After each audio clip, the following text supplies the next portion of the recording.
Hi class. Today I'm going to be doing the read aloud a little bit differently because I don't have the book that we're reading. I have found it on YouTube though. You guys watched it yesterday, Stepping Stones.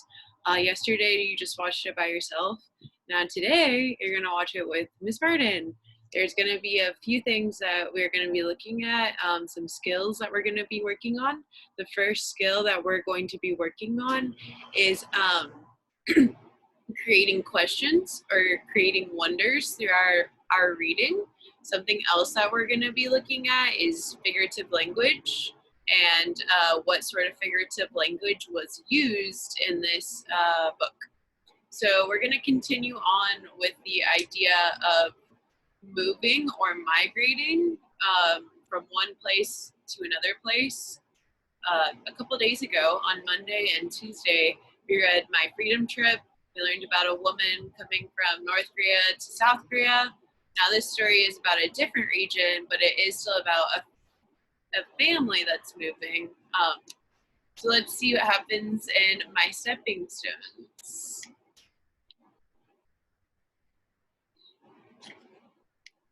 Family's Journey, written by Marguerite Merz, artwork by Nizar Ali Badr.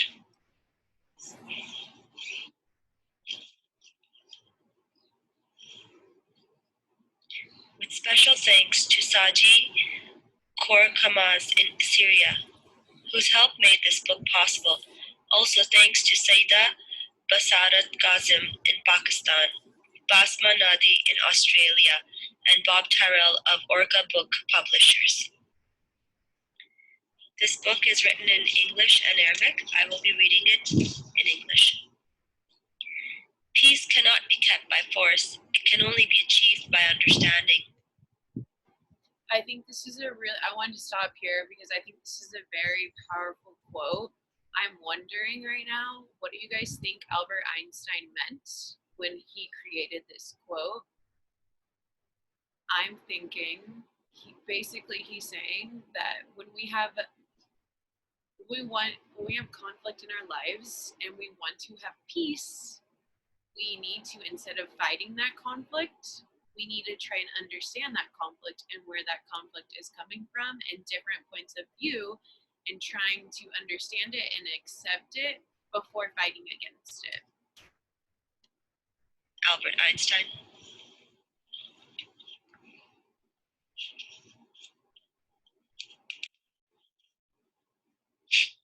Rama, wake up, the rooster crowed every morning when we still lived at home.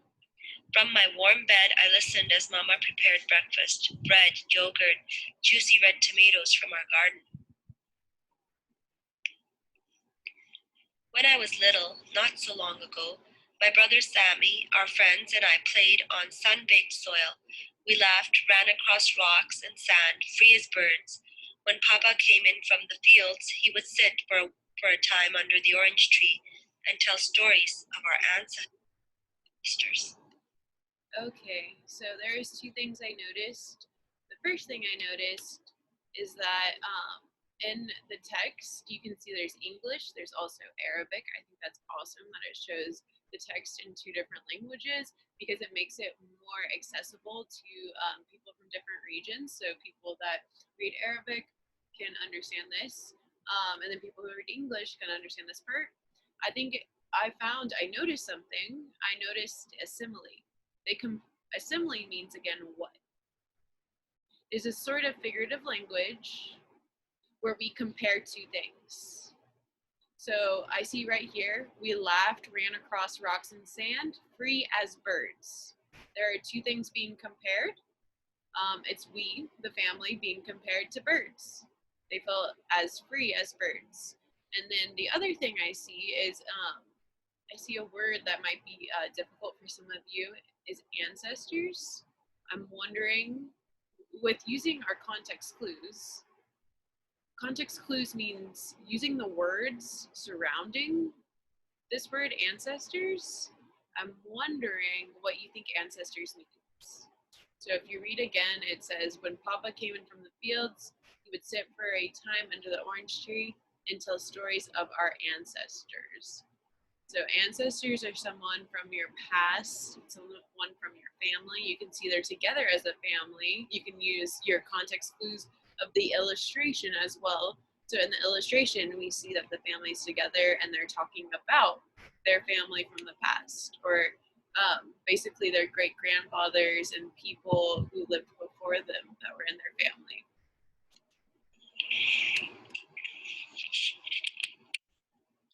In that not so distant memory, we were free. Free to play, free to go to school, free to buy fruit and vegetables at the market, free to laugh and chat, drink tea with our neighbors. Always 3 cups. But that was then, and this is now. I noticed something on this page. I noticed that they repeat the word free. When they're repeating the word free, that means it's called repetition for effect.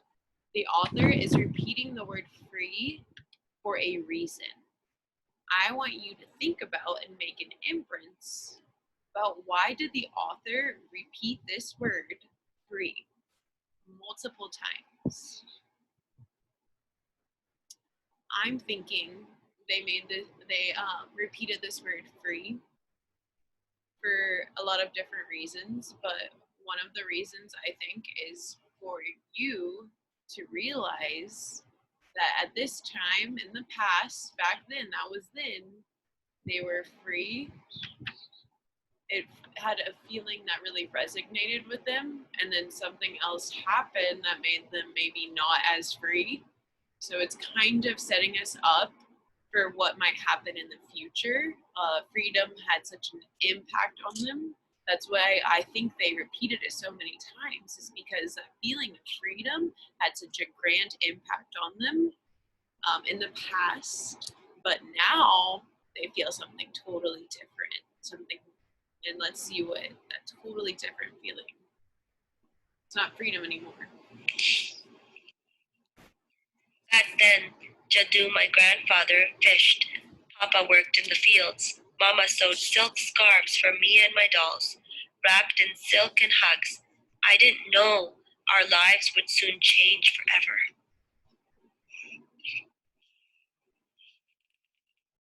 Jaddu said we weren't really free.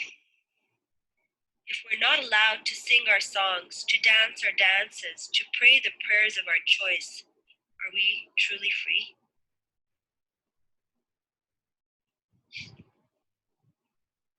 Then war came to our country. Life in our village changed. Nothing was as it had been. Soon there was not enough food. Rama, share this bowl of soup with Sammy. I didn't know then that Mama would go hungry, but we still had Mama's hugs and Jaddu's arms to hold us. Okay, so I'm wondering, I see that, or I noticed it said, then war came to our country, life in our village changed. I noticed that she said that, and I am wondering what inferences can we make about the impact of war on a country? How would a village really change because of war? I want you to take a moment to think about how would a country or a village, this specific village our author lives in, how would it change or be impacted because of war? How would families' daily lives be impacted?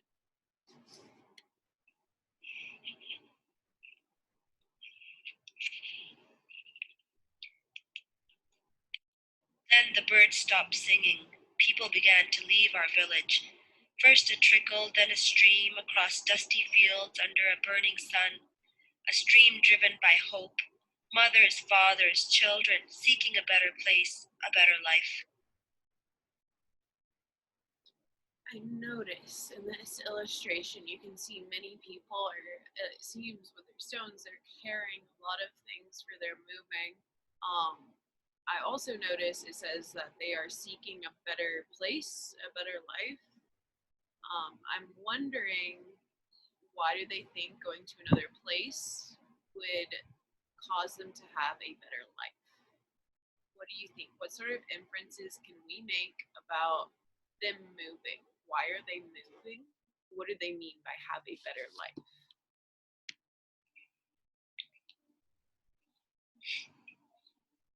A river of strangers in search of a place to be free, to live and laugh, to love again. In search of a place where bombs did not fall, where people did not die on their way to market. A river of people in search of peace. I noticed right there that our author did created a metaphor. When we think about a river, can there really be a river of strangers or a river of people? They're comparing two things. They're comparing people to a river, but they're not using like or as. So that would be our metaphor. I'm wondering though, what do they mean by a river of people in search of peace? We can kind of use the images in here to make an inference about what she truly means when she says a river of people in search of peace. I'm going to stop off there for today. Tomorrow we are going to finish reading the book with Miss Martin. I hope you enjoyed this story and reading with me. As I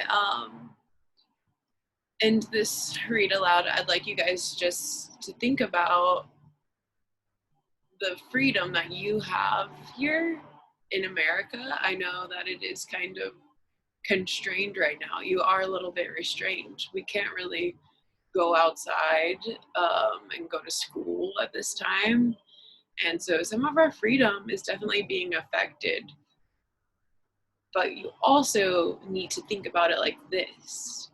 You should feel grateful that you have a home to stay in, a peaceful home to stay in, and that there's not a war happening outside right now, and that we are having to evacuate or migrate to another place. So I'd like you guys to just think about how grateful you should be of the home that you do have. Thanks, and thanks for reading with me. I hope to see you guys soon. Make sure you do your exit tickets. Bye.